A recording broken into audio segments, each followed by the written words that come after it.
speak to you again. I know I was in the first meeting or so of the group, but and not in the remainder or the rest of the meetings. But I'm part of you because I am in Cape Town. I am in Africa, so we are together. But the difference is that right now I'm also serving on the Global Advisory Group, and I am there as the representative of the WFFP, the World Forum of Fisher People, which all of you would have known or would have are aware about. Carmen, I'm assuming I've got 5 minutes. You know, so I'm not going to, or Christian, I don't know. So I'm going to try and run through this. You can be a few more minutes than 5 minutes will be okay. Okay. Thanks. But thanks for that. So the issue really is to understand where the SSF guidelines comes from in its first place. And just to recap on that in 2 sentences is that the guidelines was developed through extensive consultation and participation of fisher organizations the world over. Organizations similar to those of us who are here in Africa, but also in Asia, in Latin America, in Europe, and different parts of the world. So because the guidelines was rooted in fishing community organizations, so too we were saying that we needed to make sure that the implementation of the guidelines is rooted in fisher community organizations. Sorry, I just have to close the door because there was a noise in the background coming up. So too we had to make sure that the implementation of the guidelines is organized in such a manner that fisher organizations are at the root of guiding and directing its implementation. So let me just say what our thinking was at the time that the GSF, that we felt that a GSF was needed, a global strategic framework. That is that the guidelines is adopted by COFI, and COFI consists of governments, and therefore it is the obligation of governments at national level to implement the guidelines. So we needed to make sure that governments alone cannot do it by themselves based on their agenda. We needed to make sure that in as much as we had social movements and community organizations involved in the formulation of the guidelines, so we needed to make sure that social movements and community organizations are at the head of leading the implementation of the guidelines. So it is in that sense that we said that we have the guidelines, but what do we need to make sure that community organizations and social movements are leading in implementation? So it is in that light that we had put forward the proposal of the GSF to COFI.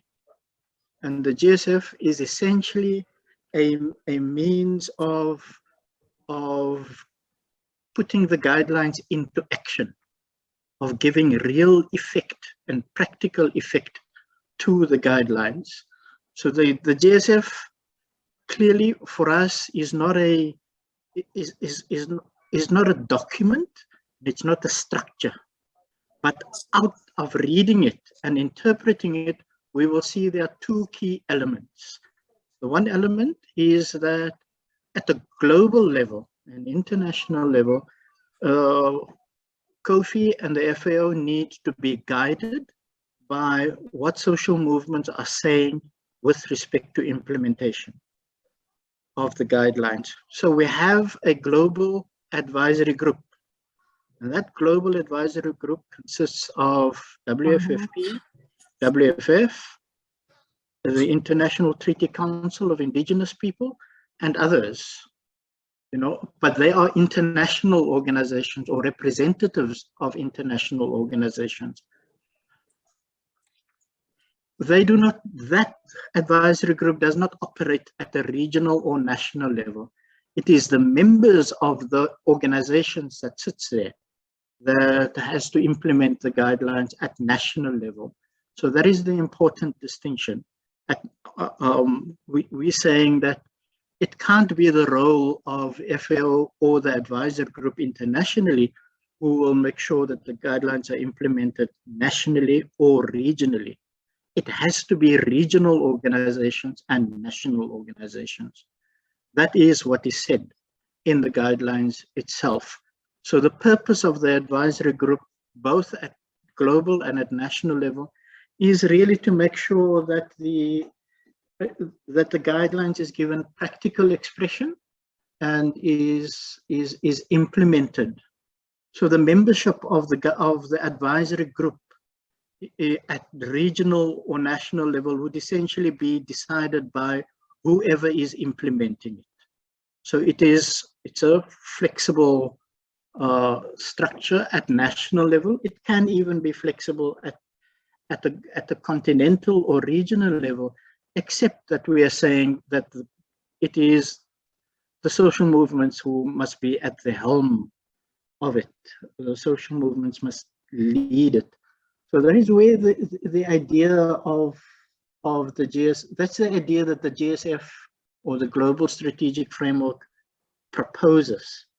It is taking what is global and creating a mechanism for it to become regional and national with regard to the implementation of the guidelines. So there's another element of the guidelines and of the advisory group, and that is the friends of the guidelines. So this thing called the friends is essentially just a means of making sure that there's communication between community organizations and governments at the global and regional level. So it is also to make sure that governments are there and pressure is put on governments so that they can be aware of what the need for implementation of the guidelines is and what the priorities and needs are that is expressed by community organizations in small-scale fishing directly. So, that is one element. That's where the friends fit in. Another element of the GSF is this knowledge sharing platform.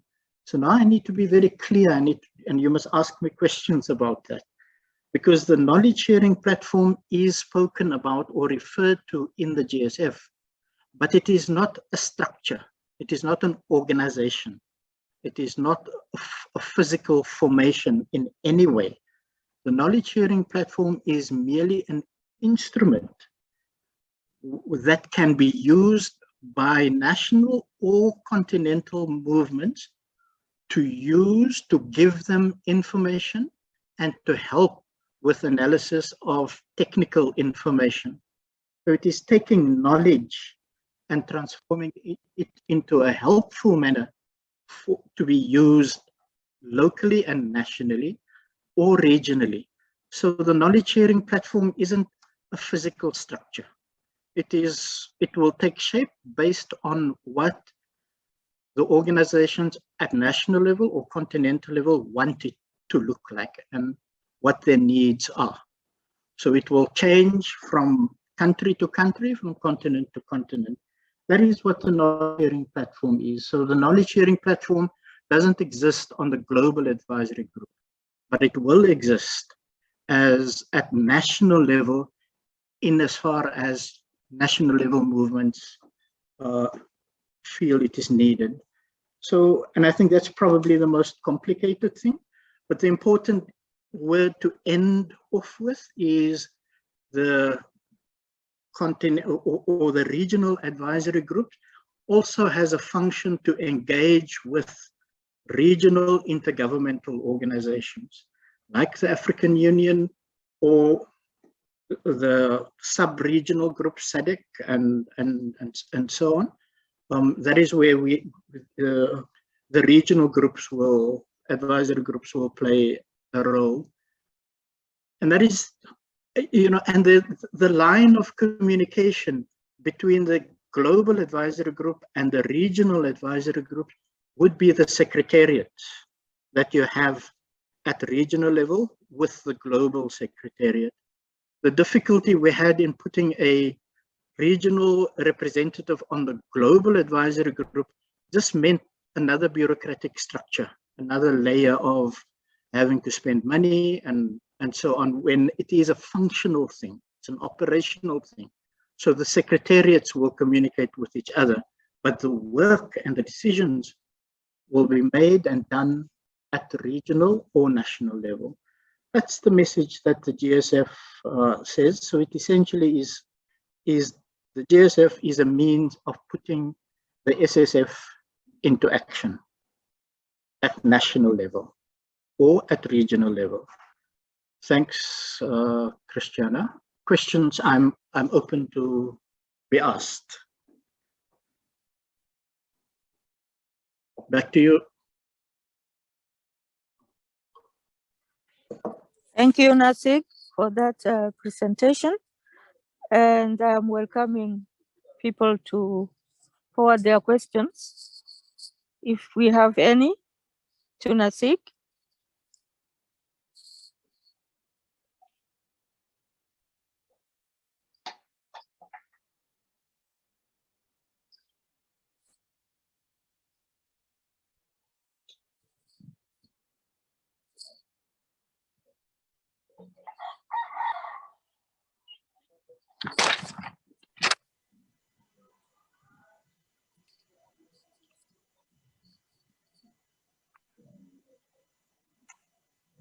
Does anyone have any questions for Nasik Jafar?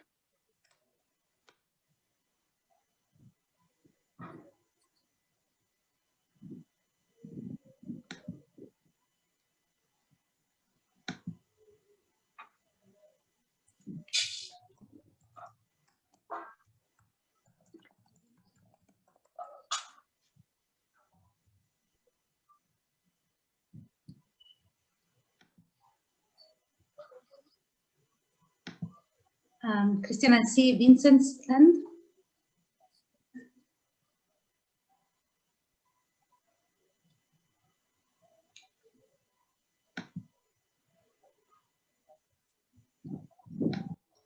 So if there is no question, merci, madame, de m'accorder la parole. C'est Vincent Bimjuder du Burundi. Vincent Bimjuder from Burundi. Can you hear me? I'm not sure the connection works well. But I was able to understand most of what was said. Thank you very much for the statement. I was able to understand most of it, most of the importance of the consultative working group. But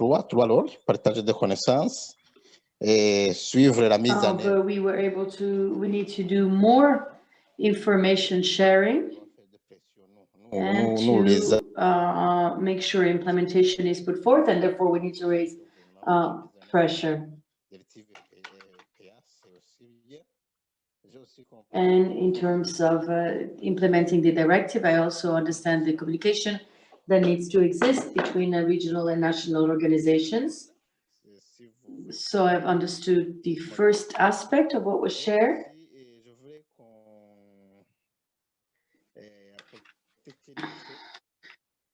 But I would also like to raise a few concerns.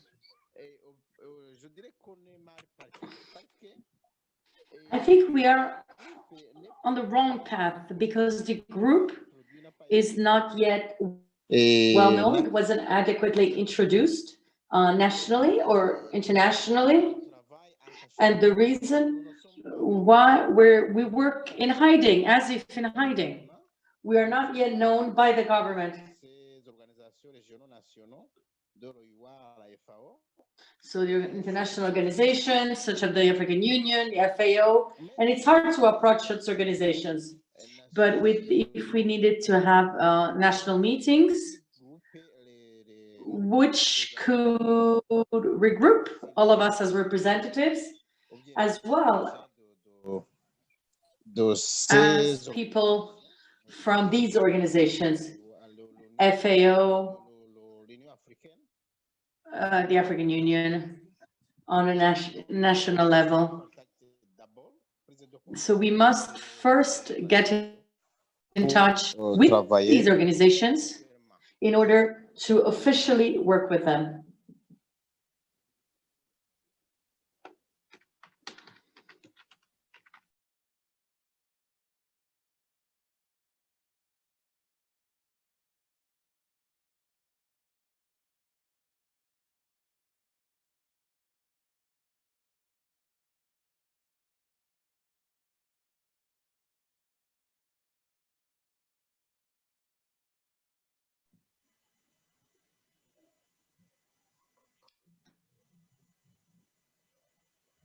Thank you, Vincent. Christiana, I'm not sure if you are talking because you are muted. Sorry.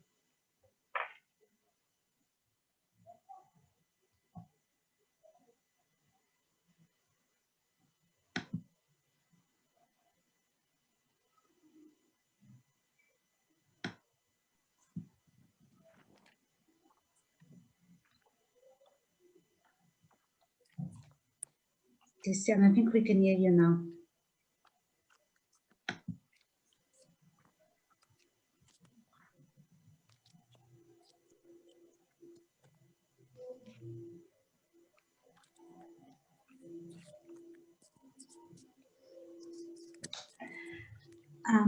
I'm not sure what Christiana, you are muted, but we cannot hear you. I'm not sure what's the challenge there. But Nasik, I don't know if you want to. Okay, thanks, Christiana.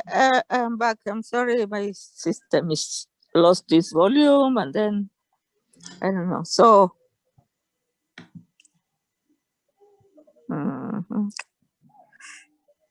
Carmen, can you just? No, thanks. Thanks, Christiana. I don't know if Nasik wants to respond to the input from Vincent. Yes, I can very briefly. I think, Vincent, the important thing that we must understand is that the GSF is about social movements and community organizations. It is a mechanism that we create by ourselves, for ourselves, in order to help the implementation of the guidelines. Once we are established and we know who we are and how we function, then we can have further discussions with the African Union and others. The African Union does not have to give us permission or the right to organize or to mobilize ourselves. And in any event, there's already been a discussion between this group and the African Union Secretariat or something, so they know who we are. The important point for this advisory group is to establish itself and to get functioning at continental level. That is what we have, that is our priority. We have to put mechanism and instruments into place to help us function at that level. Of course, some of this may have been done in a meeting or two of the group before that I may not be aware of, but I'm just wanting to help you understand that this group is not dependent on the African Union giving us the go-ahead. It's important for us to move as social movements and to organize a continental program of action or program of work towards the implementation of the guidelines. So forget the words GSF. The GSF is mainly just used in order to give a description to us. But what we've got to do is have a plan of action. I think that must become a priority priority or a priority expression of what the GSF means. Thanks, Christiana and Carmen.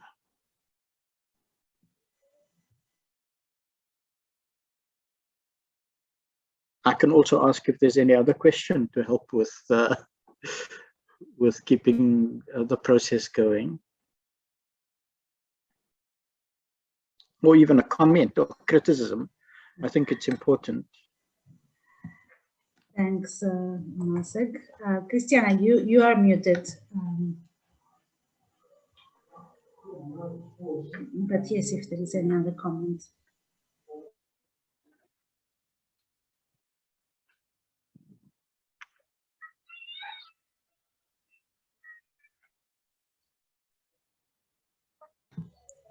So, as asked by Nasik, does anyone else have a comment or critique on the GSF presentation?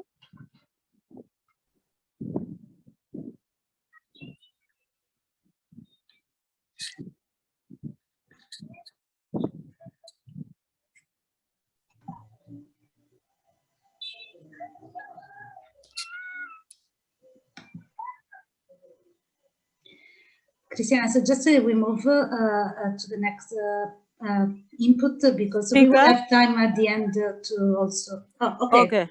But there is an end from Abdullah. Okay, Abdullah, go ahead, please.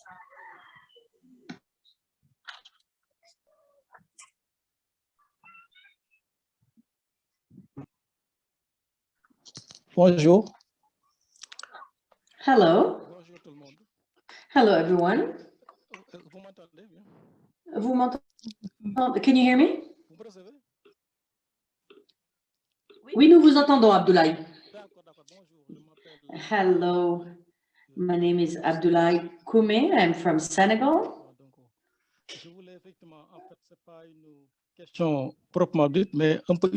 not just a question, but rather a proposal. I would like to tell you a bit about the experience we've had in Senegal.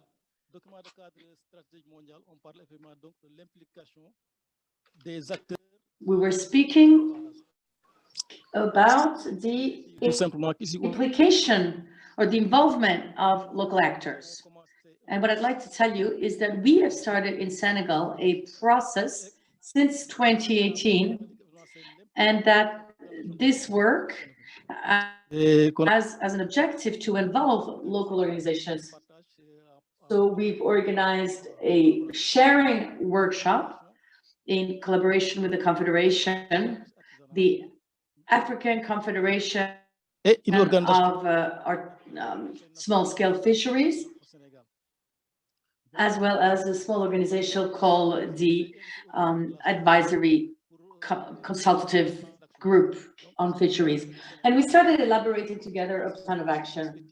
So we started in Senegal with this perspective, with these objectives, and we started taking the first steps towards the implementation of the small-scale fisheries guideline. And we've put in place a technical committee composed with the ensemble of participants. This is what we've always tried to do. We've always tried to involve grassroots organizations, because what is important for the implementation of the guidelines is to involve local actors. And we went all the way to the aiming for the implementation of the guidelines by involving all the stakeholders, and everyone is part of this platform. And we have then elaborated a plan of action for the implementation of the directive, because before thinking about implementing the directives, we need to put in place a plan of action. And this plan of action, for the plan of action, we have identified a number of actions, and we have identified a number of steps towards the implementation of the small-scale fisheries guideline. Apologies. And we started working with civil society organizations towards the implementation of the guidelines. This means that we have started involving different actors. So we are doing lots of organization work with civil society. A number of researchers are also working. We are all working towards the implementation of the guidelines. And therefore, this project, but the effective implementation requires the involvement of state, the involvement of professional organizations, and this is what we're doing. This is the experience I wanted to share with each of you. Thank you.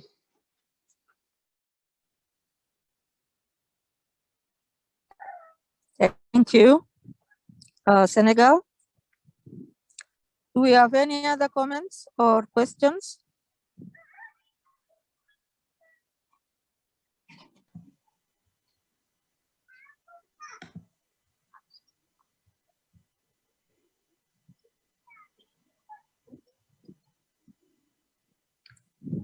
So, Christiana, sorry, just to let you know that Patricia is just now joining the meeting. oh, thank you. So, but she's still in the process to join, yes. Thank you. So if we don't have any question or comments from any. Sorry, Christiana, I don't think you can see the hands, but I see a hand up from Kadi Diop. Okay.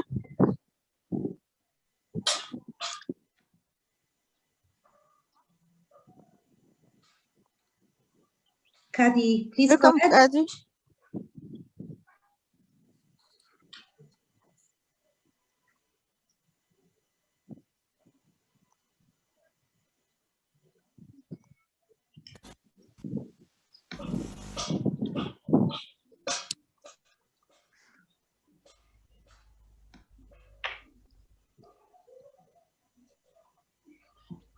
Alors, bonjour. Bonjour. C'est... Ouais.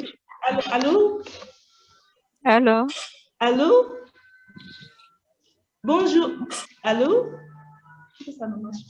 We hear you. Please Bonjour. go ahead. Vous m'entendez? Oui. Ok, c'est Madame Chao Khadidjo. Je voulais seulement... Voilà, je voulais ajouter seulement ce que, comme elle vient de dire. My name is Kao Adidjo, and as Abdullah have said, I would like to speak about the process of the plan of action. We have started this process since 2018.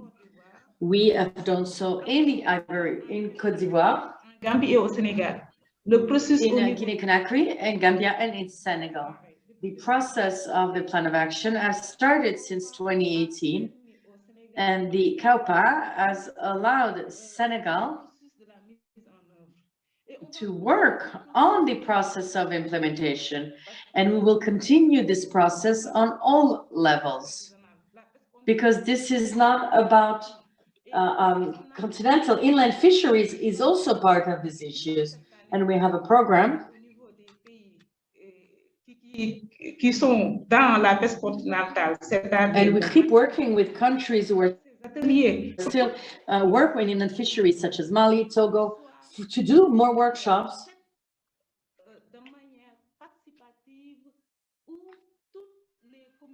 in a participative way where all communities, all actors of small-scale fisheries may be involved. We did this in Côte d'Ivoire, in Senegal, everywhere. We've done the research, administrative work, and everything that is necessary to put this in place. So this to say that the CAUPA have started this process since 2018, and we will continue working on the guidelines to make sure that the government can work on implementation with the involvement of professionals.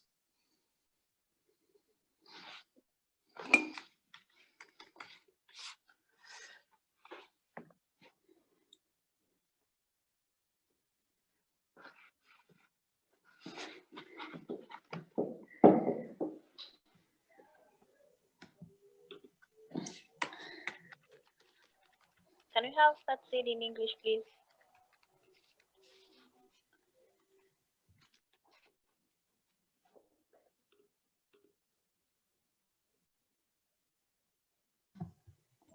Thank you. Merci.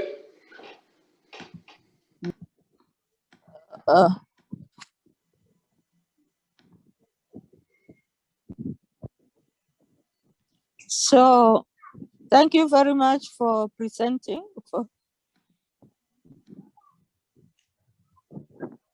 Hello.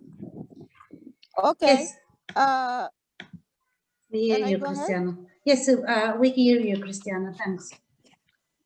I'd like to thank the previous speakers for their contribution. And I would also like to ask the participants to introduce themselves when they are making presentations. We want to know who they represent and before they make any remarks or comments or, yeah. Thank you. That's what I needed to say. And if we don't have any other comments so far, we can do it later on.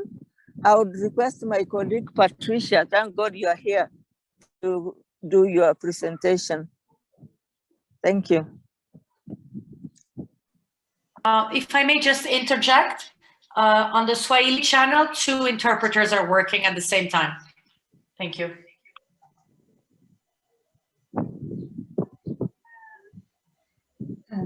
Thanks. Cristiana, I see Patricia is connected, but not with audio. So I suggested that I try to contact her and see how can I support her, and but that we go ahead with the program. So with the next point on the agenda while I try to sort this out. Thanks. Then the next person on the agenda is Eradication Lukanga, who is also a member of the Global Advisory Group. And in fact, she's from Tanzania. And I think Tanzania has made at least some steps towards the implementation. Karibu sana, Edith. Asante sana, Christiana. Thank you so much, Christiana. And good afternoon and good evening, everyone participating in this meeting. As I've been introduced, my names are Edith Judith Lukanga. I'm based in Mwanza, Tanzania, along the shores of Lake Victoria.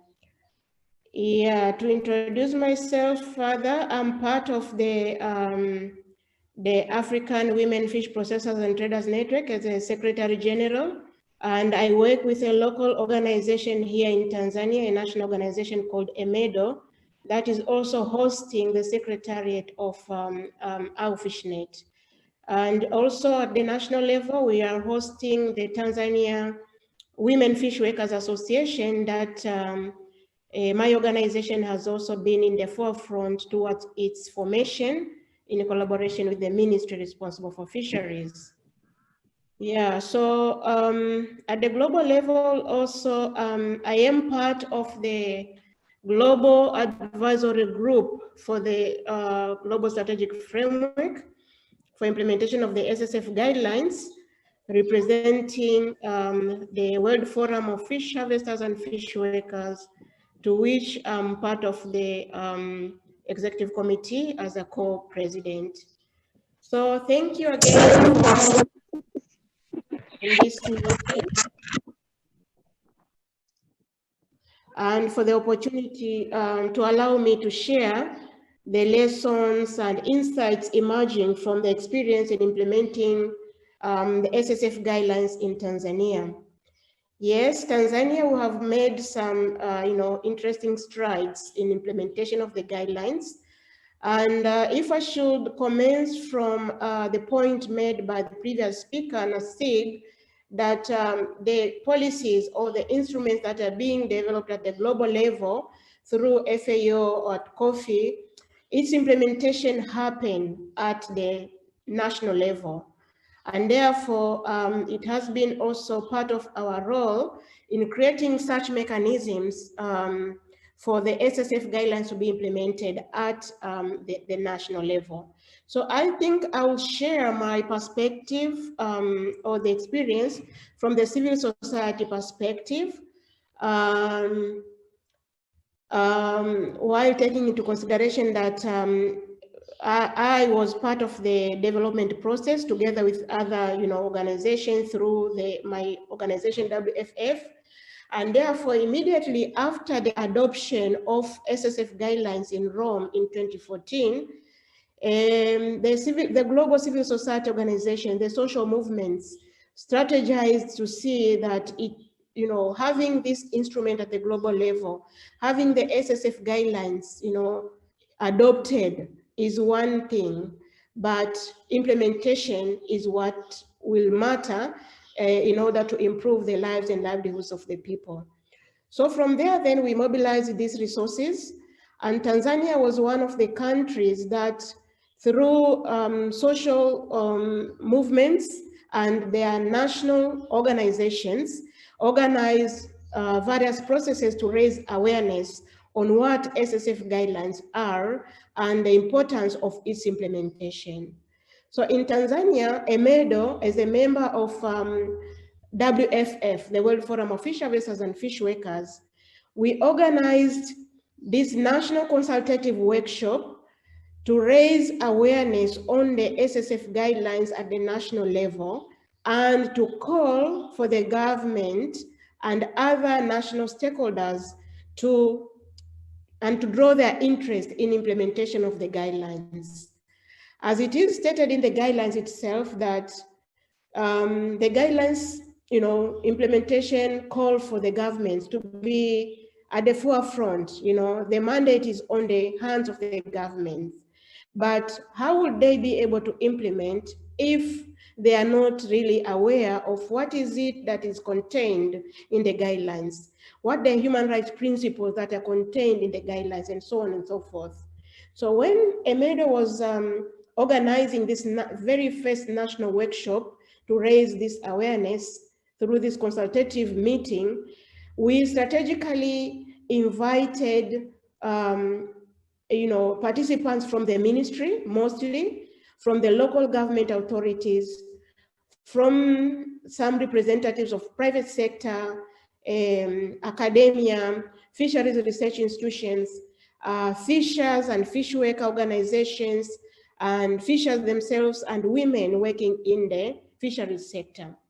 And just to tell you that fisheries in Tanzania is essentially a small scale. And it is a subsector which is associated with almost 98% of fish, fish landing in the country. So almost 98% of the fish landed comes from small scale. And with that national level introduction and raising of the awareness, we managed to draw the interest of the government. And the good thing also that FAO was part of that workshop. So they also saw what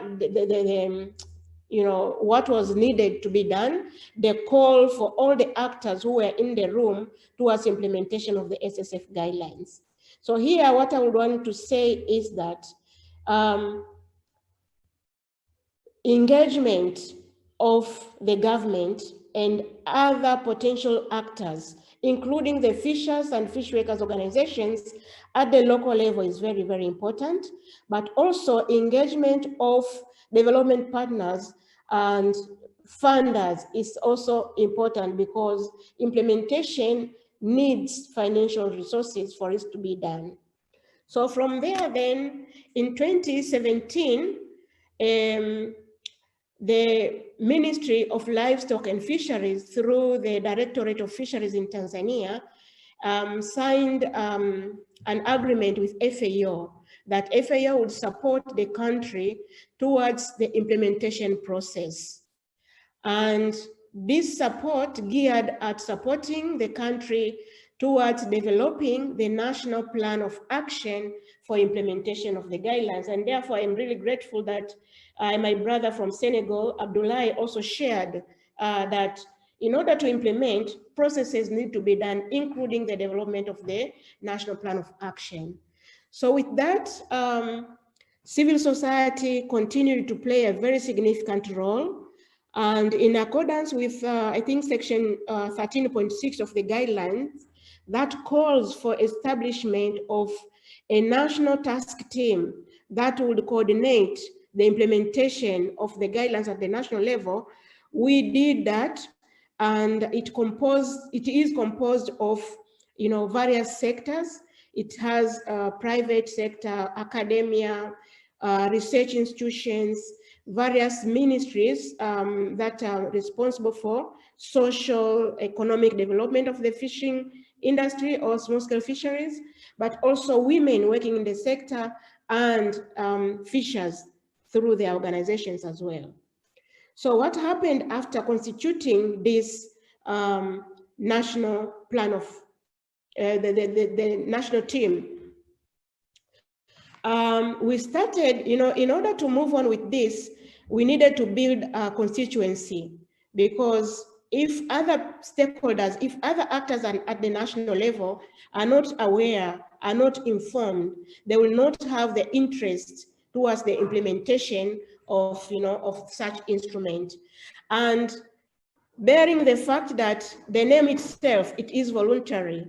So it needs extra, efforts to have the principles or the guidelines that are contained in this SSF guidelines be adopted at the national level, but also be aligned with the national level strategies and even the policies at the national level. So what we did, we started by looking at the context at the national level while reflecting on the key objectives of the SSF guidelines, including enhancing public awareness on the crucial role played by the small-scale fisheries, contribution of the SSF guidelines or of the small-scale fisheries to food security, looking also at equitable development of small-scale fisheries and poverty eradication, etc. So our processes were guided by the objectives of the SSF guidelines, and also these objectives are what informed the terms of reference for the national task team that is guiding the implementation. So through that, the entity reviewed some documents within the country to see what are the gaps and how SSF guidelines would be used as a tool to inform such documents. But also, we conducted a national level Inception workshop that brought various actors from across the country. Tanzania is very big, and it has gotten several water bodies that are huge, and therefore small-scale fisheries is also, as I said, contributes 98% of all the landings. So we also translated the SSF guidelines in Swahili, and efforts to continue raising the awareness, we conducted that as well. And knowing the role and place of women in the sector, we also, together with the ministry now, we conducted a mapping of the women's organizations that are involved in the small-scale fisheries, so that they participate in the implementation in an efficient and effective way once they are organized. We conducted some studies also that characterize the SSF or small-scale fisheries, because as we are aware, we don't have a uniform definition of what small-scale fisheries is. And so with that, then we went ahead with now the development of the National Plan of Action. So what did we do?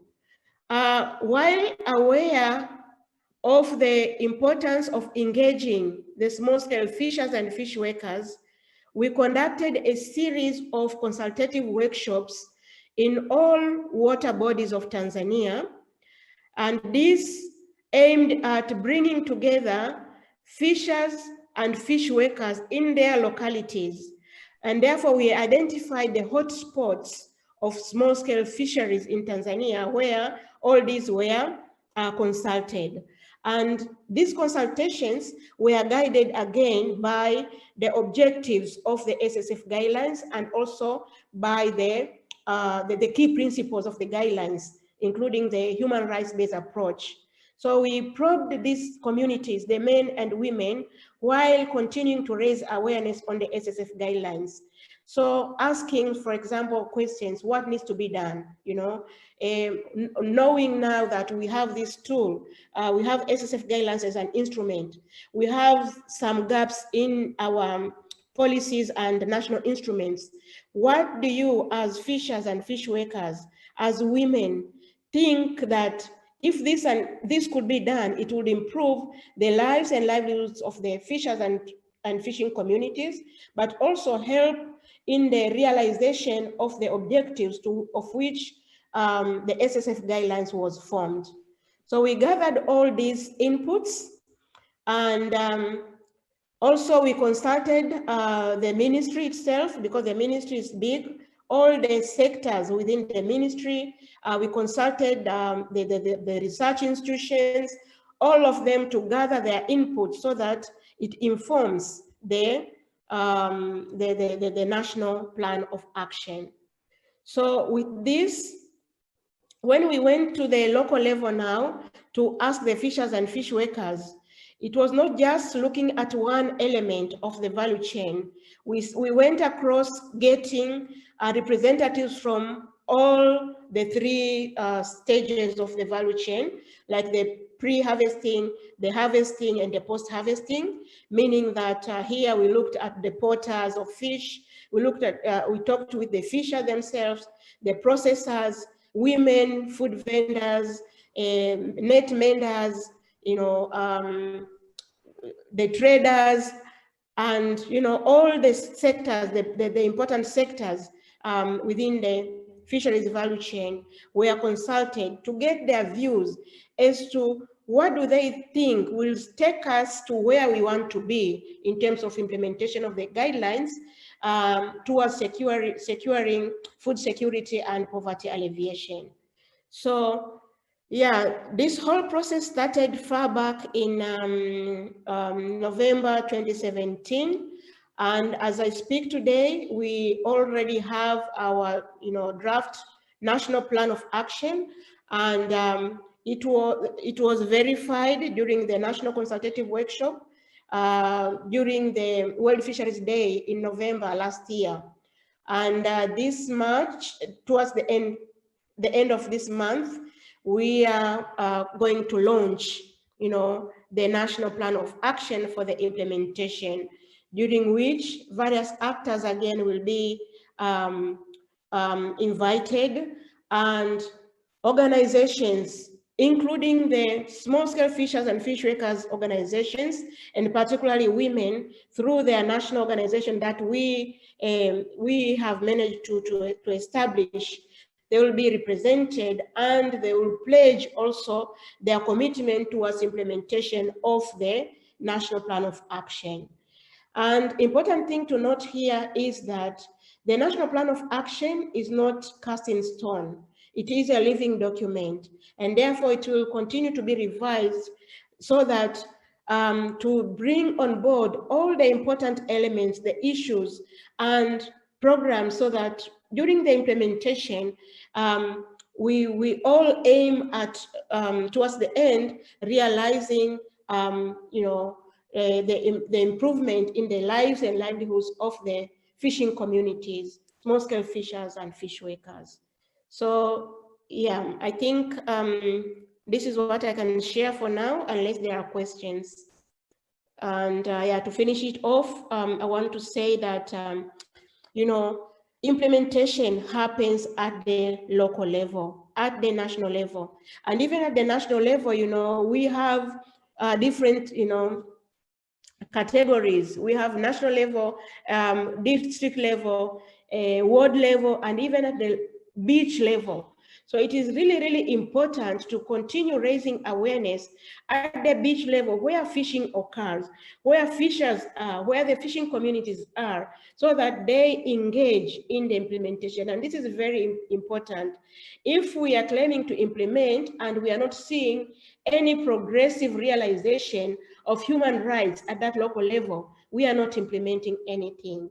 So this is important, and this is what I'm also looking forward when we are implementing our National Plan of Action in Tanzania, to see that progress realized, to see changes happening in the lives and livelihoods of the women fish workers and processors, fishers and fish processors, women fish workers, and also fishers and fish workers, to see them well organized, to see them participating and engaging in decision-making processes, engaging in various development processes, and increasing their visibilities in different ways.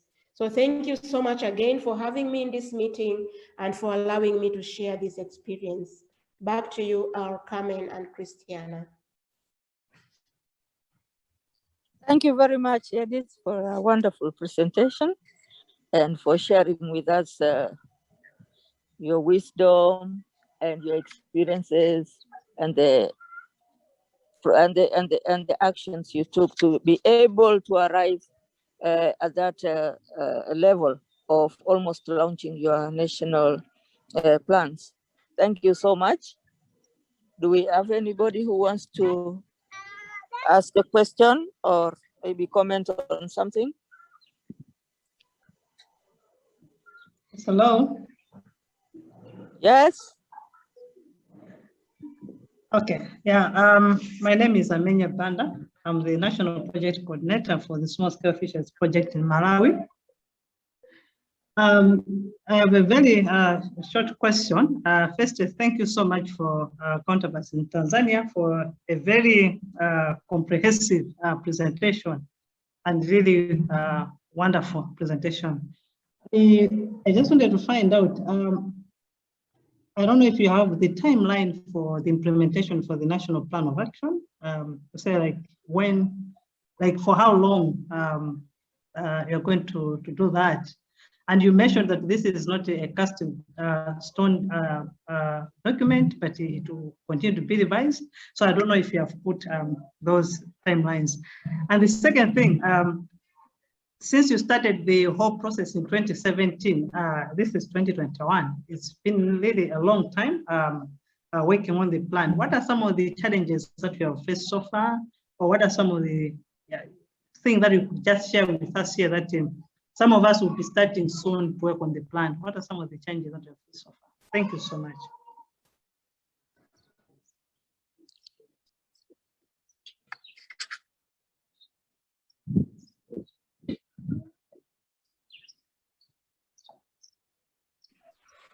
Christiana and Carmen, should I go ahead and respond, or is there any other question?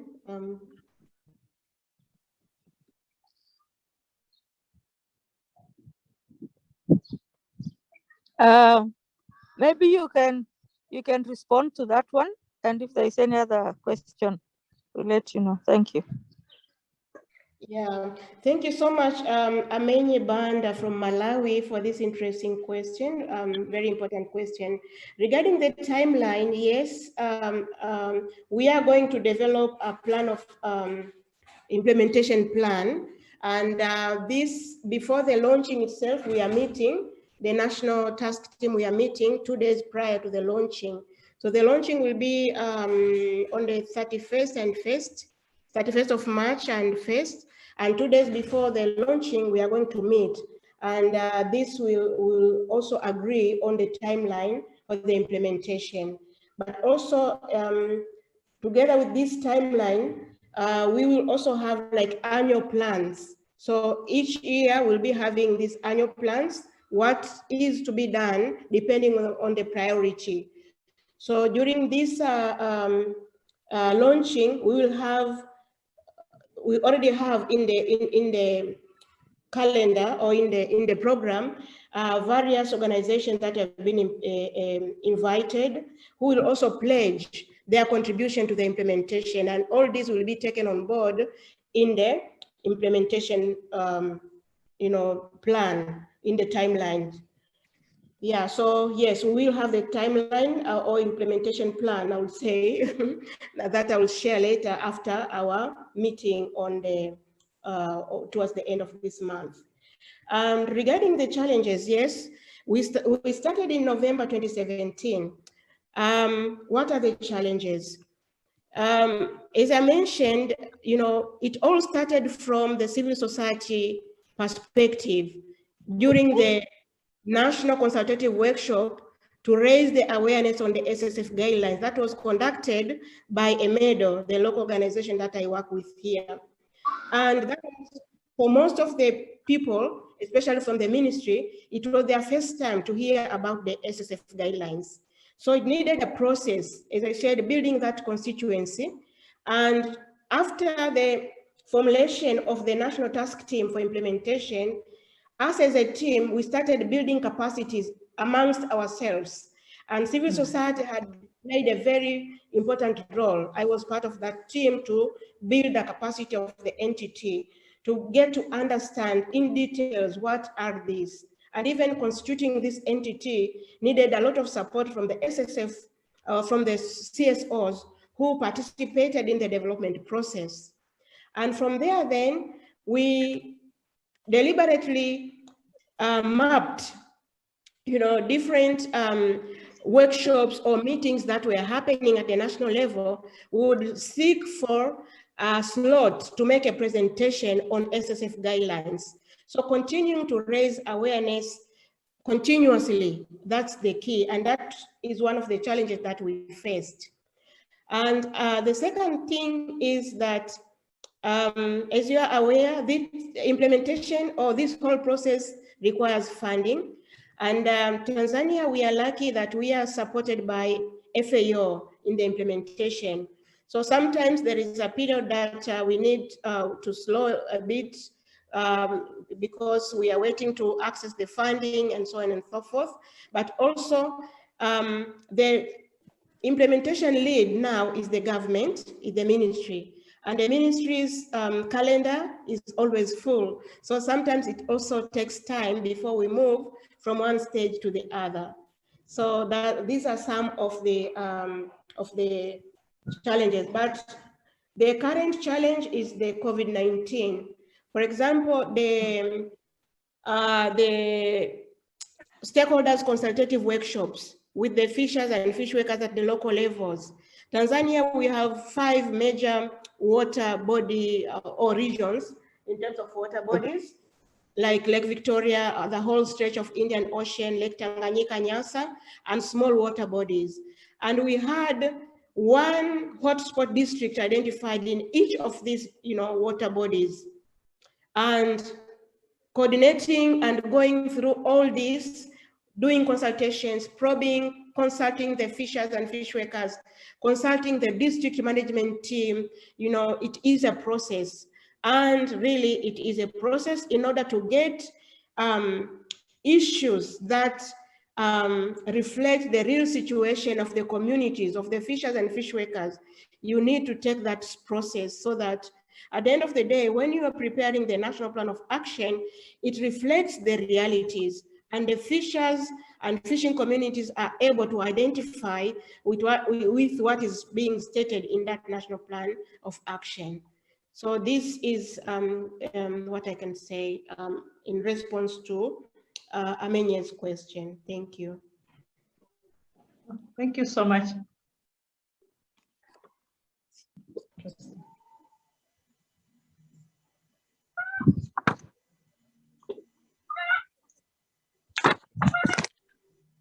Yeah, Christiana, if I may quickly add something, as we are again aware that the small-scale fisheries guidelines, go beyond fisheries. And therefore, we are bringing on board some sectors that are not directly involved in fisheries, but their services benefit fishers or fishing communities. So again, building that constituency, raising awareness, again, it's something which is very important as well, because when they are planning, they need to take into consideration also fisheries. And look into the small-scale fisheries guidelines to see what sections can also inform their strategies and their plans. Yeah, for example, the element of the decent work is very important. But when we made a presentation, when we organize these sessions of raising awareness, we invite people from labor office, and we are like, okay, these things are very important, but we are not aware, and we are not factoring in any of these issues that are being raised in fisheries into our strategies. So this is also very, very important, and it's among the challenges that have been faced, and therefore it takes time to ensure that we don't leave anyone behind, to ensure that we bring on board, all these non-fisheries sectors or ministries or departments. Thank you. Thank you very much, Edith, for your response. And do we have anyone else who wants to make a comment or ask a question?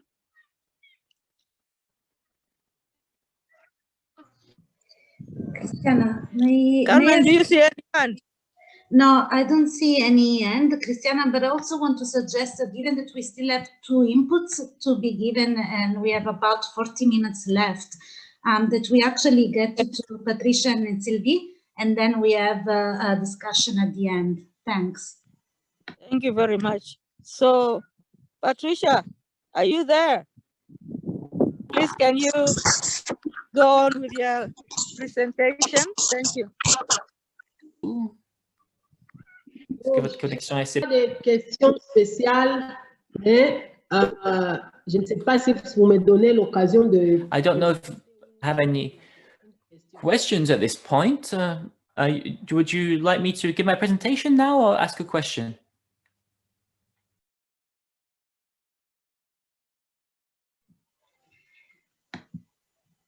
Patricia, I think you can go ahead with your presentation and your input about the regional level challenges that we face in the implementation of the small-scale fishery guidelines. Thank you. Okay. Merci beaucoup pour la parole. Thank you very much for giving me the floor. I just wanted to say hello to everybody who's present in this meeting. I apologize to everyone because it was a bit of a struggle for me today to join this meeting because my connection is not so stable. I wanted to share my screen, but I don't think it'll be working today with the bandwidth I have here. You asked me to talk about the role and the challenges that civil society has faced in terms of the implementation of the directives or guidelines on SSF.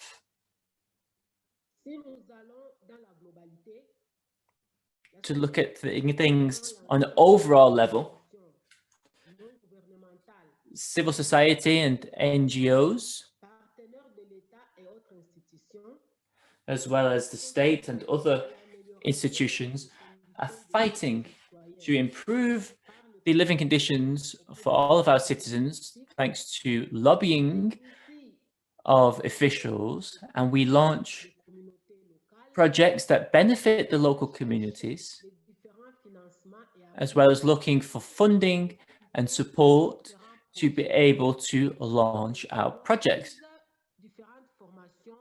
We organize training sessions on the grassroots level to try and build capacities and to be able to identify any issues there may be within the communities, as well as launching local development initiatives. And we represent local communities on the highest levels in the highest fora of society. So these are just a few things that civil society does. Civil society has a very important role in our country.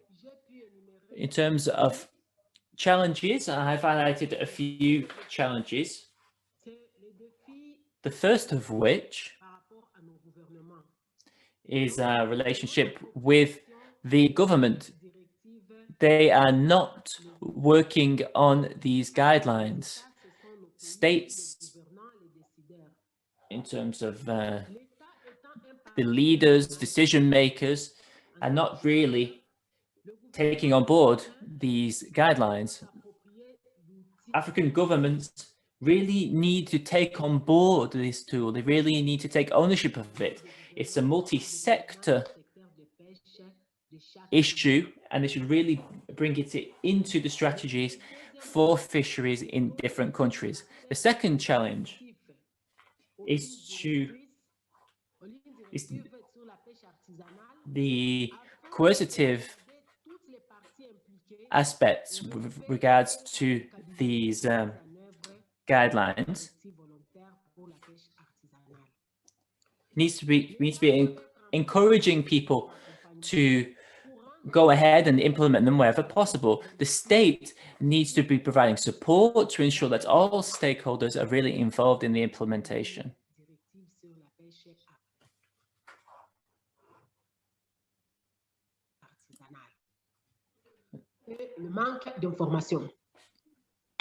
There's a lack of information at the moment. Not all stakeholders have the same level of understanding and information about small-scale fishing. We try to make it more understandable, but we need to do more in terms of making it more understandable. There's a lack of knowledge amongst fishermen themselves, who of course are the key stakeholder in terms of implementing these guidelines. So the third challenge is the recognition, lack of recognition to the work done by fishermen. Fishermen are not aware of the existence of these guidelines, even though they would be the beneficiaries of this, but the rights of these fishermen, these small-scale fishermen, are not respected. Their culture is often not respected. Small-scale fishermen do not have right to land, do not have right to peace. They are highly exposed to diseases, and a lot of small-scale fishermen are illiterate, and they're not taken into account in the value chain.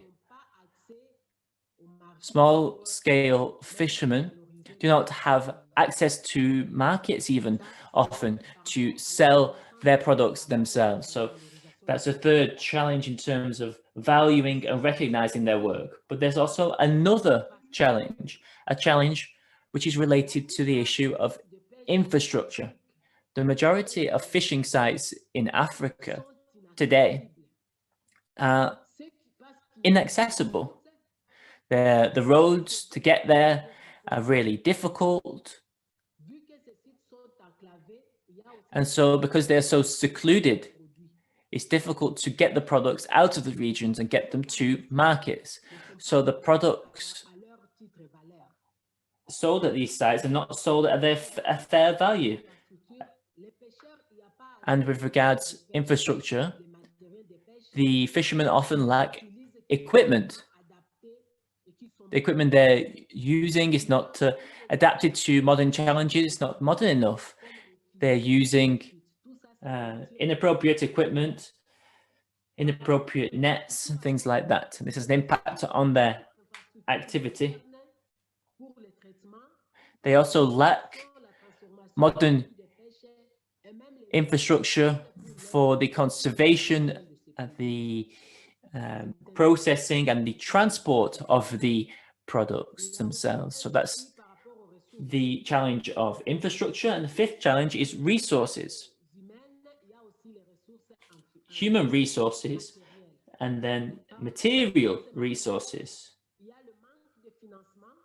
There's a lack of funding to be able to implement these guidelines. And there's also a lack of support from regional fisheries organizations, the other partners. When I'm talking about fishing organizations, there are regional organizations like COAPA, the Lake Victoria organization, the Great Lakes organization. There are many organizations who have regional fishing organizations, but who are not giving civil society support to implement these guidelines. There's also a lack of information in local languages for civil society. The majority of the documentation is only available in French or in English. So to help them to understand easily, and as I said earlier, a lot of fishermen do not have a high level of education. It's difficult to be able to pass on this message if it's not in the local languages. So really we need more educational information in local languages to be able to pass this message on to as many stakeholders as possible. So those were my 5 or 6 overall categories of challenges, and now I'll move on to the role that civil society should play. And each role I will connect to the different challenges I've listed. So the first role with regards to the responsibility of states. So what we need to do is to lead lobbying work amongst governments, amongst the regional organizations, the Conference of African Ministers, and all other organizations, decision makers. We need to talk to them about this tool, these guidelines, and to make sure that they are aware of it and aware of their role in implementing it. We need to insist so that decision makers take on board these directives from the highest level to lower down. Then we need to form cooperatives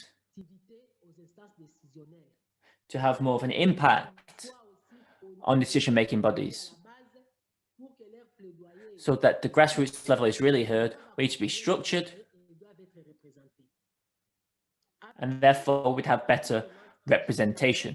We need to call upon all other stakeholders to play their role in implementing these directives. There are entrepreneurs, businesses as well, scientists, people doing research. They also have a very important role to play in implementing the directives, the guidelines. They should be giving out the information. They should be providing us with information about climate change, about managing resources. So they have an important role to play with regards to the species, to try and help with the implementation of these guidelines for small-scale fishing. And another role for civil society is to mobilize funds to implement these guidelines. All work requires resources. We need some resources, funds to help adapt the information, to translate the documents.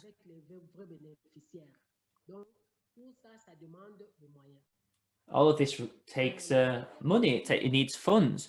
So the second category was about information, having access to information so that people can understand where possible.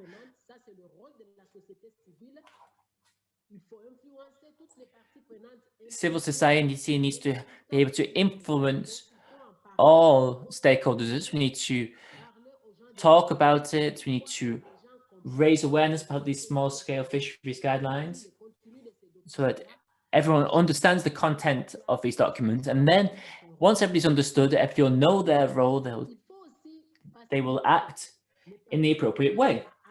So we should make it easier for stakeholders to be able to access the documents, help them to have modern tools to be able to access these guidelines. For them to be properly effective, we need to have the involvement of different sectors, different ministries, Ministry of the Environment, Ministry of Fishing, Ministry of Industry, of Ecosystems. These all need to be interconnected, all need to be involved, and they all need to be communicating on all different levels so that everybody knows what their role is in this process. So that was the role of civil society on this topic. And once people have got the information, they need training. They need to be able to come to workshops, meetings, so that people can sit down and talk, where you've got the community of fishermen, where you've got people from the environment industry, etc.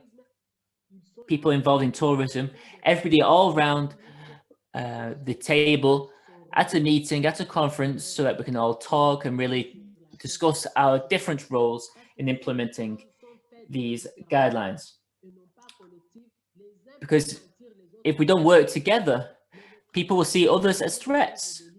So we need to work together on these SSF guidelines. It needs to be something we work together and done in a very participatory way.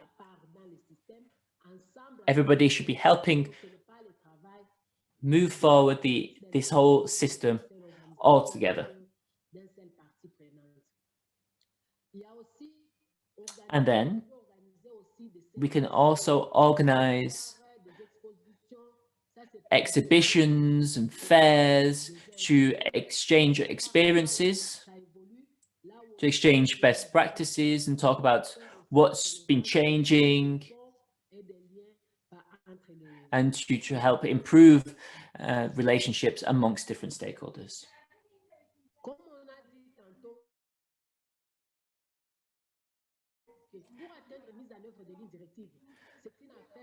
This process is a very important process involving many stakeholders, but the main stakeholder is the state, is our governments, because our governments are the ones who really need to understand this tool, this process, and they need to ensure that national laws, national rules are brought in to ensure that this tool can be really effective. So there should be support provided so that they know that if this is not respected, if these SSF guidelines are not respected, then there will be sanctions.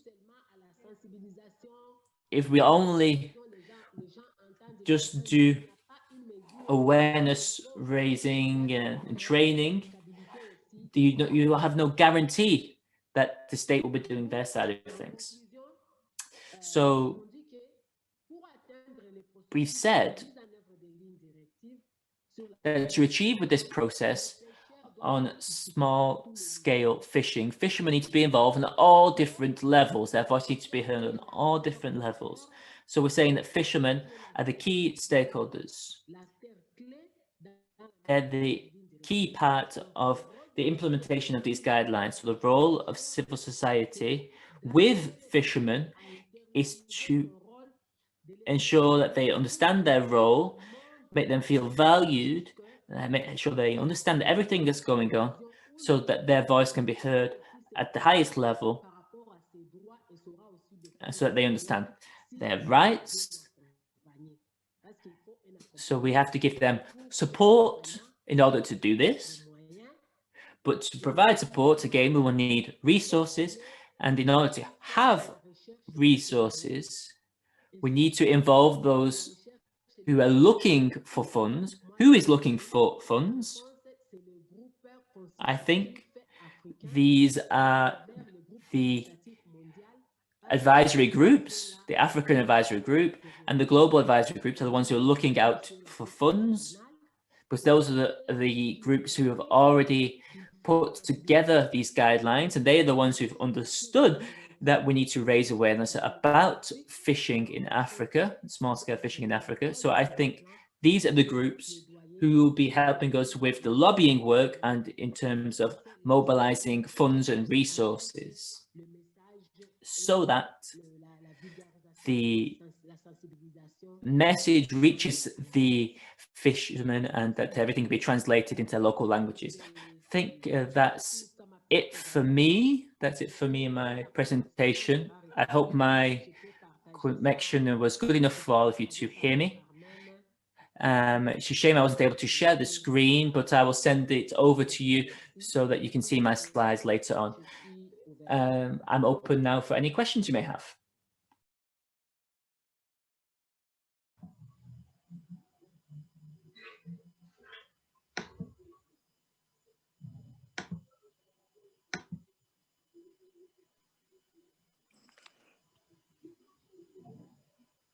Thank you, Patricia, for a wonderful presentation. Those people who have any questions, comments, critique, can you please show your hands?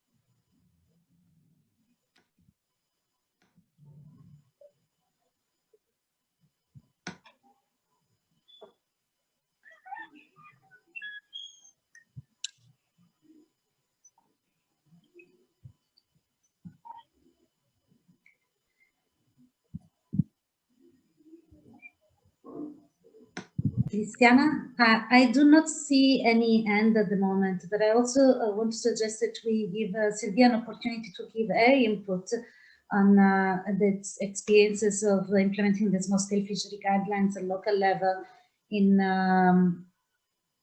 DRC.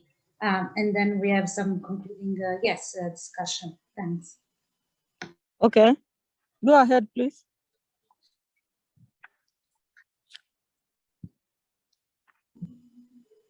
Sylvie, we are with you. Thanks.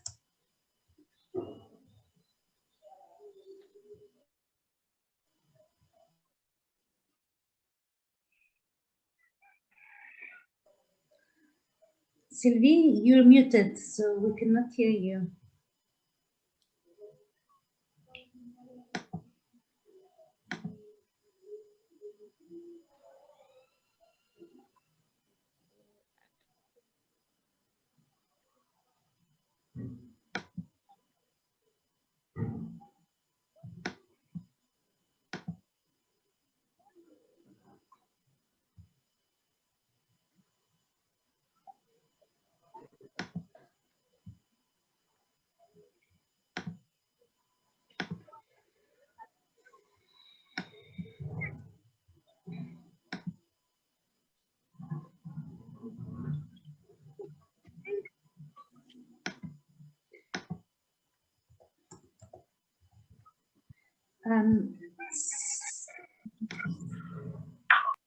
Sylvie, please unmute yourself. Maybe you can speak in French also on the floor in case she's not. Okay, Sylvie, can you hear us?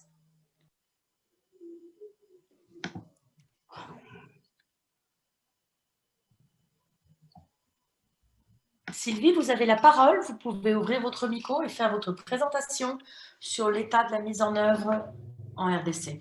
Merci.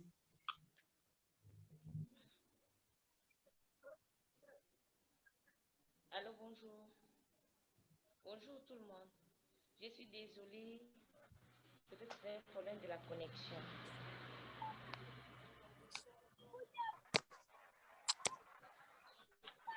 The speaker has trouble with her connection.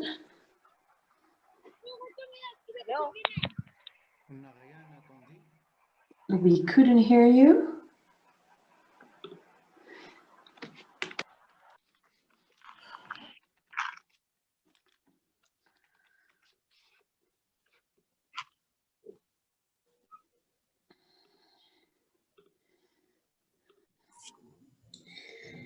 Sylvie, we can see you, but we can, or piece of you, but we cannot hear you. So I think you have to unmute yourself and speak a little bit louder because we could hear you, but it was very, very low volume.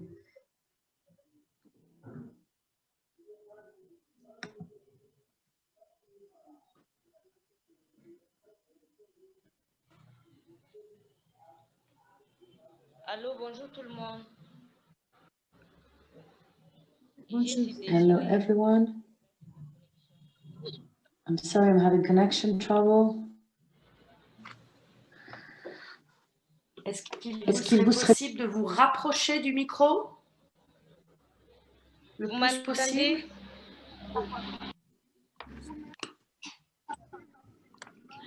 vais me permettre de couper les autres micros. Réessayez, Sylvie, en vous approchant le plus possible du micro, s'il vous plaît.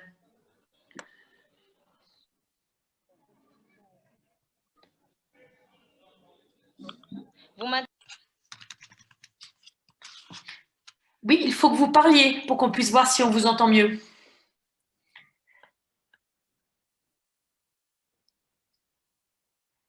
Sylvie, est-ce que vous pouvez parler, s'il vous plaît? Sylvie, est-ce que vous pouvez parler, s'il vous plaît?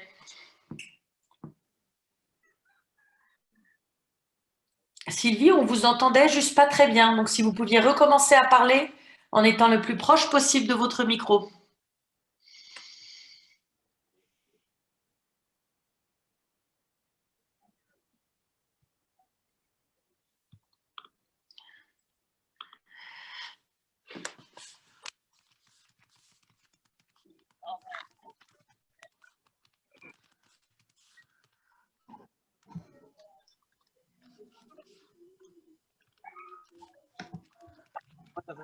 I think Vas-y, Sylvie. Through you, Christiana, I think Sylvie is experiencing a challenge with connection and being able to be online. And I think that this is actually from our experience as the regional secretariat of the advisory group, it's has been a very big challenge for the members of the advisory group to communicate at the regional level and to be able to meet and take things forward because of the internet. And this is something that is very, very real and very much a challenge and an obstacle for the advisory group to in its work. Yes. I see Patricia's hand is up. Christiana?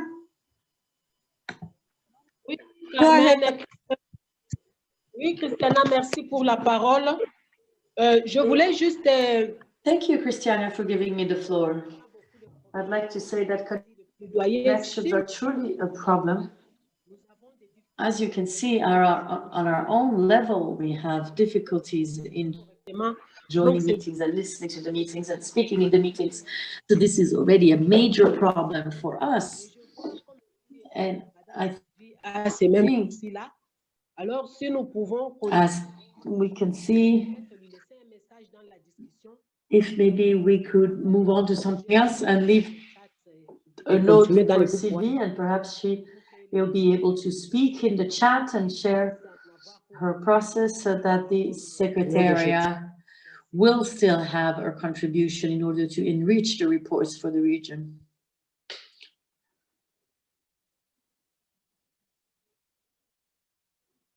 Thank you, Patricia. Merci. Carmen, do we have any other hand up? Just a second. No, we do not have any other hand up, but we have about 10 minutes before we have to close the meeting. So maybe this is a good time to open for some discussion or comments.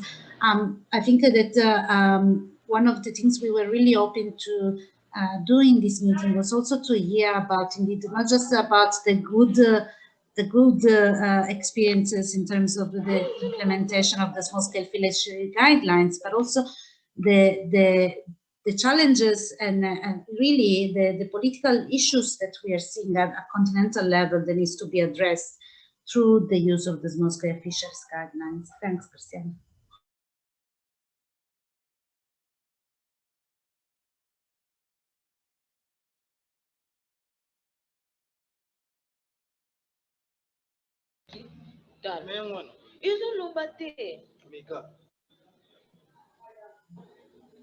Sylvie, no secrétaire. Allô, bonjour tout le monde. Bonjour, Sylvie.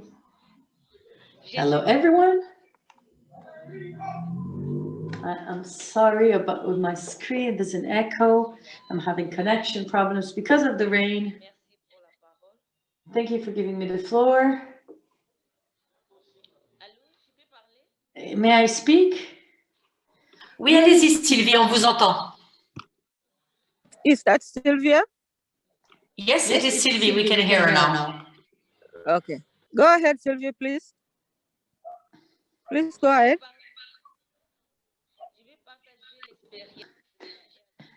I will speak about our experience in DRC around artisanal fisheries, small-scale fishery. Small-scale fishery is part of our culture. There is not this definition of small-scale fisheries. That we make the wooden boats, we prepare the fish nets, we process the fish as well as other products of artisanal fishery. Nevertheless,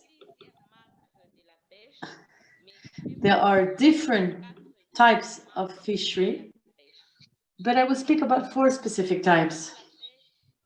We fish on surface or deep sea fishing as well.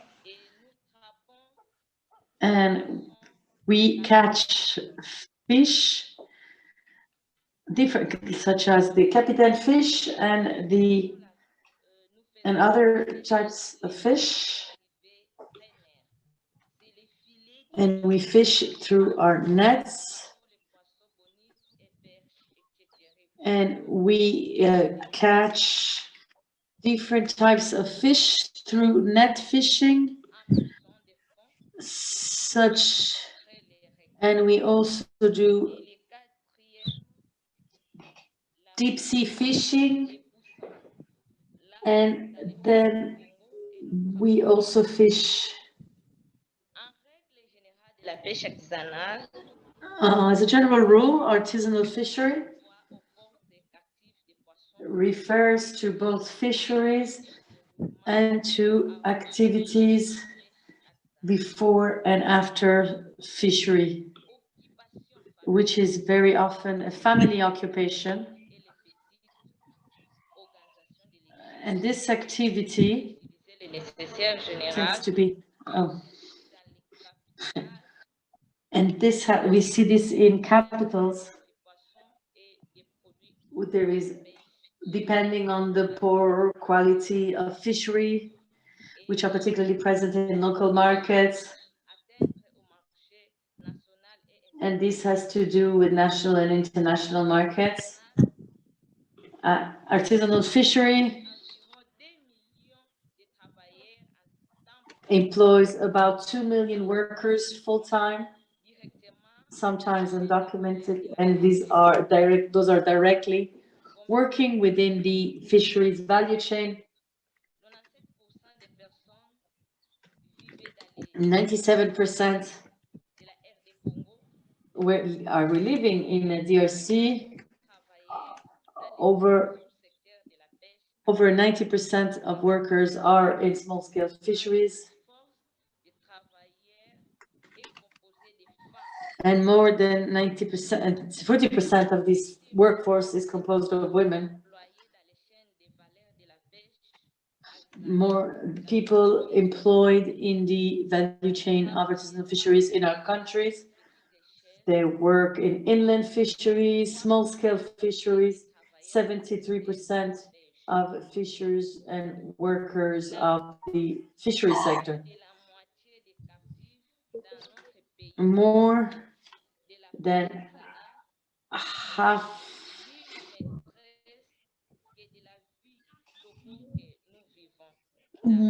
Fisheries is therefore essential to our local life. After the meeting, I will show how mothers wait for their husbands to have fish so they can transform them and then sell them. Small-scale fisheries in DRC is a traditional and family enterprise. If there is confusion between the small-scale fisheries and industrial fisheries, transporters, oil industry, we don't work with them. We are purely traditional fishers and fish workers.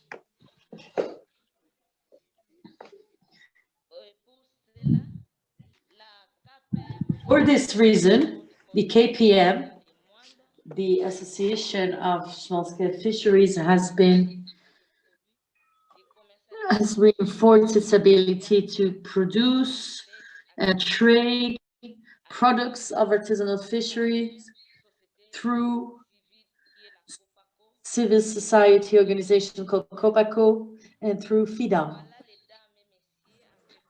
IFAD, I guess. EUR, ladies and gentlemen, the experiences we have in terms of artisanal small-scale fisheries in DRC.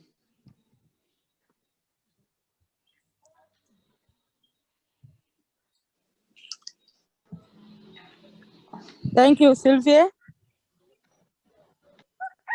Do we have anyone else who wants to say something?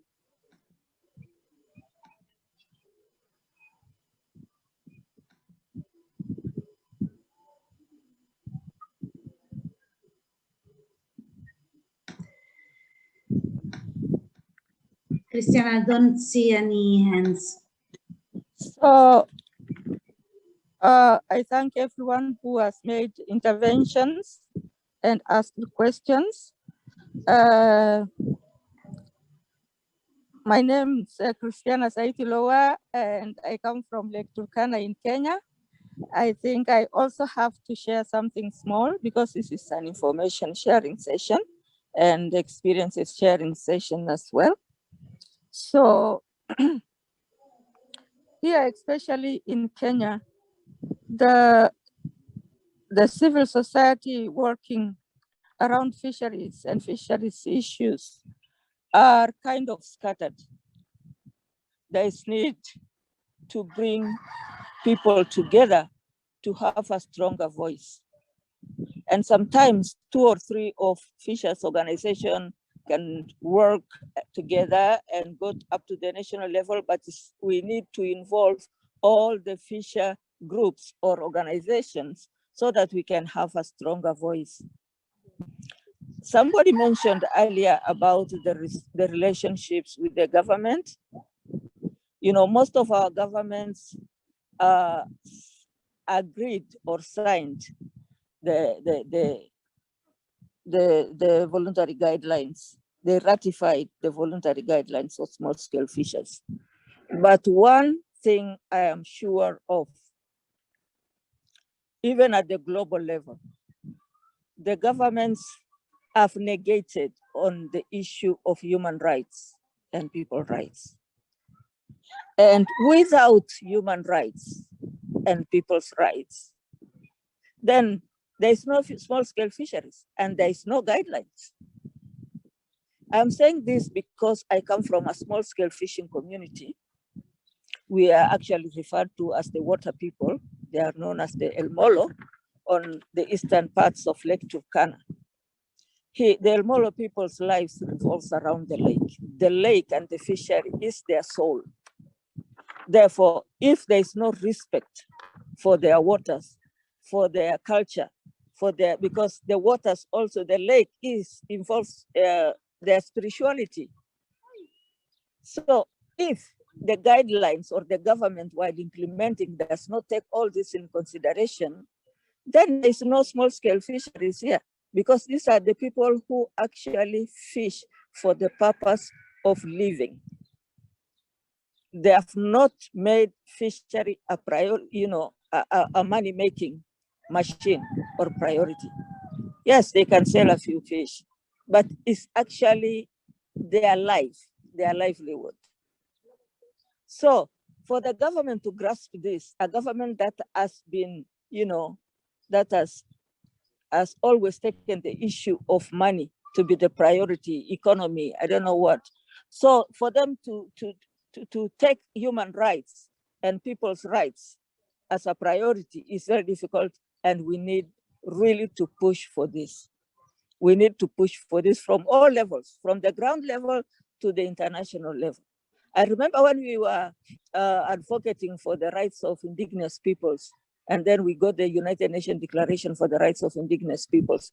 The governments agreed with us that time about the issue of rights, and not only human rights, but people's rights.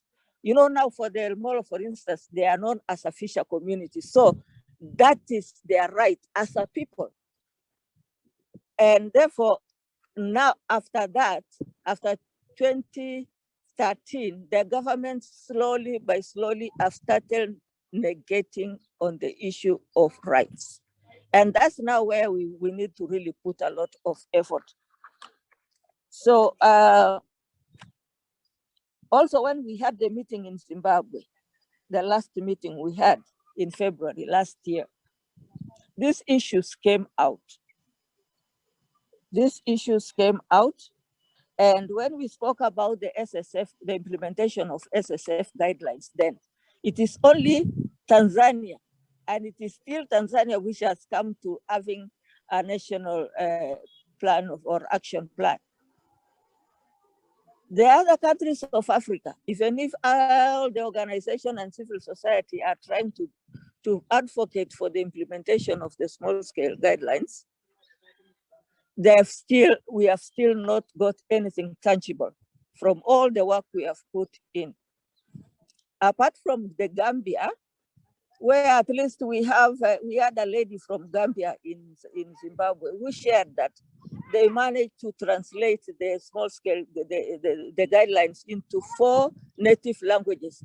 That is the initiative of the women of Gambia.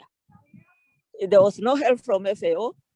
There was no help from other major international bodies, but the women took their drums and their sufurias to make noise, to go to the government offices and made noise until they were able to be to make that gain of having 4 native language, the guidelines translated into 4 native languages. So there is a lot of work to be done. And we need resources, as somebody had mentioned, to be able to reach the other stakeholders, especially, as I've mentioned, Kenya, we are scattered.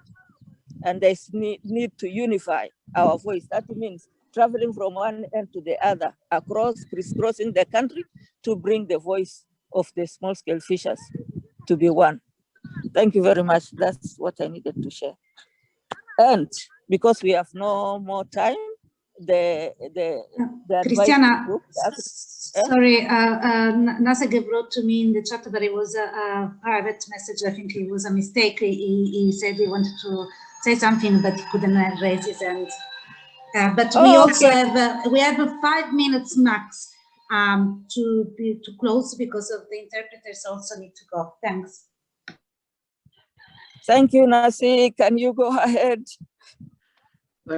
Thanks, Christiana. I seem to be immobilized by technology these days a little bit, but I just wanted to have a very quick word and said it was good to hear the inputs and challenges that people are facing. But I think we have always known from the start when we developed the guidelines that it was going to be a struggle to implement the guidelines. So I don't think any of us must shy away from the fact that it is in fact going to be a struggle at community level to also fight for the implementation of the guidelines.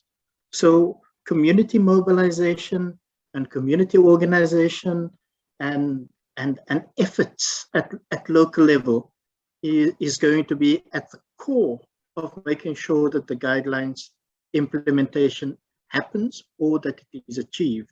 So the GSF makes provision for that. But the GSF doesn't mean that governments are now all going to come and do what is right. We know our governments just simply doesn't do that. So for us as community organizations in small-scale fishing communities to reach the objective of the guidelines, means that we have to organize ourselves. It means that we have to fight for it. We have to protest, demonstrate, mobilize, and go wherever we can and need to make sure that it is that the objectives are achieved. And we must also know that in Africa, things are different from country to country, from region to region. So let's not wait from the others to hear what they did so that we can do the same.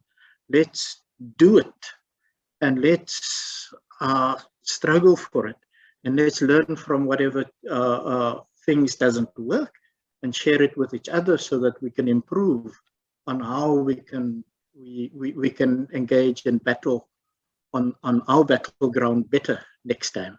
So yeah, just wanted to say that the GSF is there to help the implementation, but the implementation isn't going to come by itself through the GSF. It's going to require local struggles, community struggles. And yeah, I hope we will all be able and ready to put our shoulder to the wheel on that front. Thanks, Christiana. Thank you, Nasik. Christiana, I'm sorry, I do see another hand from Ali.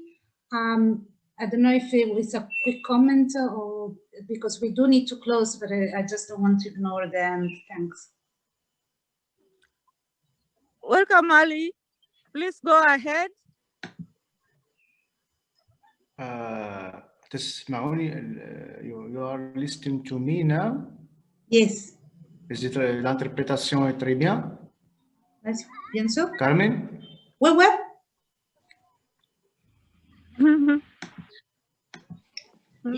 You can go ahead, Ali. Please be brief. We only have 1 minute, I think. Est-ce que l'interprétation est bien? Yes. Oui, monsieur, on vous interprète. Ok, parce que je veux parler en arabe. Ça marche? Parfaitement. Ok, merci. Donc, je m'appelle علي يزناق. أنا منسق شبكة شمال أفريقيا للسيادة الغذائية، ونشتغل في الشبكة على 4 بلدان، هي المغرب والجزائر وتونس ومصر. ومن بين الأشياء... En fait, excusez-moi, monsieur, je vous ai menti, ça ne marche pas. Karine, tu es sur la mauvaise chaîne, si tu pouvais interpréter sur le canal anglais. Merci. Allez-y, monsieur, merci. Okay. Donc, نحن نشتغل كذلك على قطاع... We work in 4 countries on small-scale fisheries.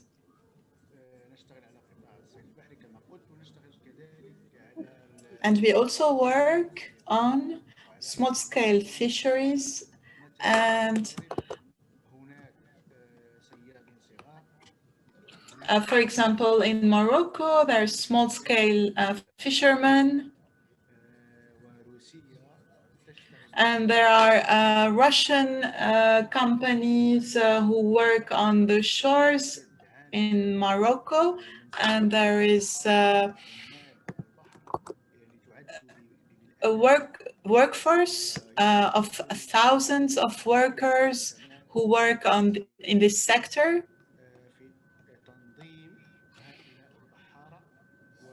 So that they organize these fishermen, and as I said at the beginning, we try to talk about their problems and the difficulties they face,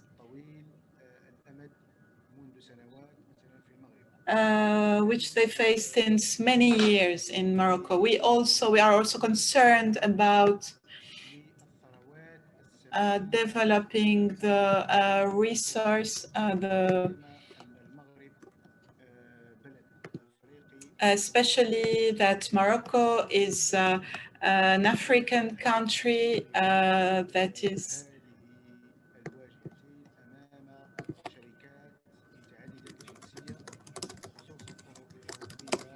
and is attractive to multinational companies. In the framework of policies that aim to destroy the haliotex resources. So we work within this network on this level and also on the agricultural level.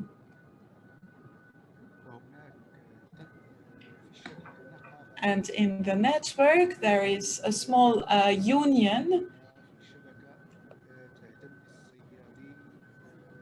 who specialized in coastal fishery. And we are connected to them. We are going to meet with them soon. I'm sorry if I was too long, but if you want to know more and to contact us, this is the website, the official website of the network. I'm going to share it with you in the chat. And I can also write to Carmen. I took her contact number. So I thank you very much for this great meeting, and I'm sorry if I was too long. Thank you.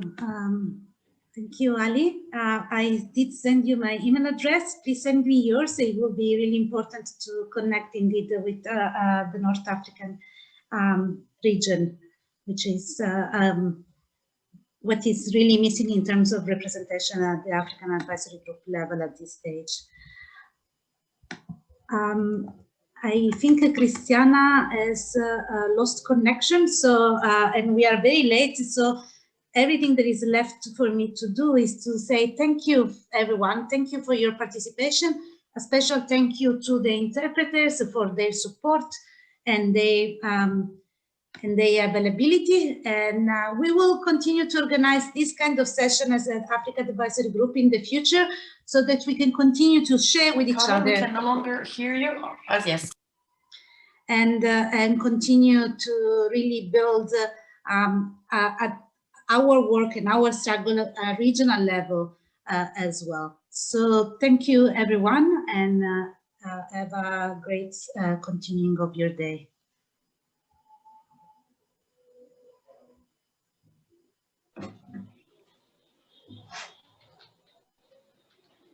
Merci encore.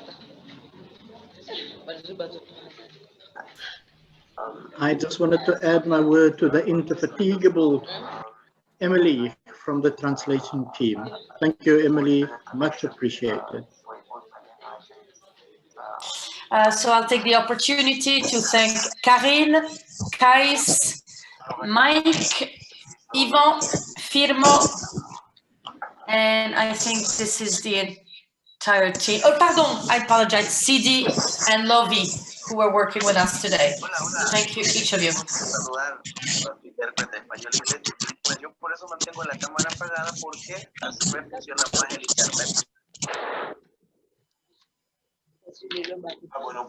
Bye. My other meeting has started, so I'm leaving. Thanks very much, everyone. Thank you.